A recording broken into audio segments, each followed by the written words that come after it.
mean, I think I was reading something from Mark Blythe, who's an economist who you guys have used to promote independence, or at least have expert advice on. He basically said, you got the S&P criticised Brexit. He would argue correctly as being a self-inflicted wound. But independence would be 10 times worse, surely, certainly in the short term. I mean, it would be Brexit on a different scale. No, I don't agree. I mean, one, you would get access to a market that's 7 times the size of the UK's. After about 8 years. Once you join, well, we don't know how long, of course, joining the European Union would take. But ultimately, we also managed to have the vast, fiscal powers in our hands and the vast majority of monetary levers as well. Now, ultimately, there will be a transition phase. I'm not going to argue with you otherwise. We'd approach that transitional phase in a pragmatic manner. But for me, when I look at independent countries of Scotland's size that are in Europe, that don't have half the resource that we do, but yet they have a higher national income per head, higher GDP per head, lower income and lower inequality, then for me, I think about all that we have here in Scotland and think, well, why on earth can we not also thrive, let alone, not just thrive, but do incredibly well globally and compete globally?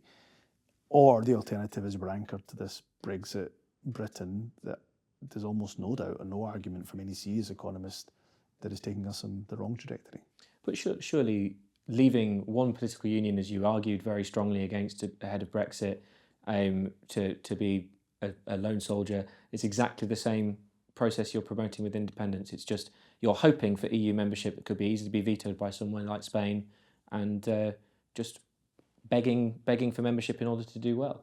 No, look, first of all, being part of the European Union is about, of course, there is an economic advantage in doing so. As I say, a market that's 7 times the size of the UK's, but it's also about the kind of country you want to be as an independent nation. We want to be an outward-looking country that is part of that also looks towards doing as much global cooperation as possible, including, by the way, with the rest of the UK. Our strongest relationship will be with the rest of the UK on matters of global significance and importance, including potentially defence cooperation, for example. So for me, that is what independence is about, but ultimately you choosing to do that. At the moment, we don't have that choice. At the moment, so much of what is done to us is done by an unelected government, certainly not a government that Scotland voted for, and against our will. And Brexit is just one example of that.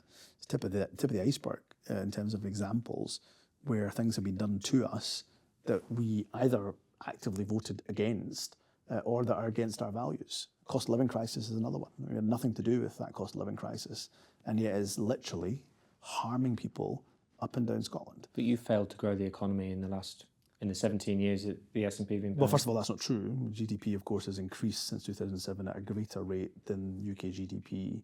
Productivity has also increased at a greater rate than UK productivity. So it's just factually not enough to bridge the gap between what you blame the UK government for. Well, factually incorrect. So the second point I would make, which is really important, is that when it comes to the vast majority of fiscal and monetary levers, they're not in my hands.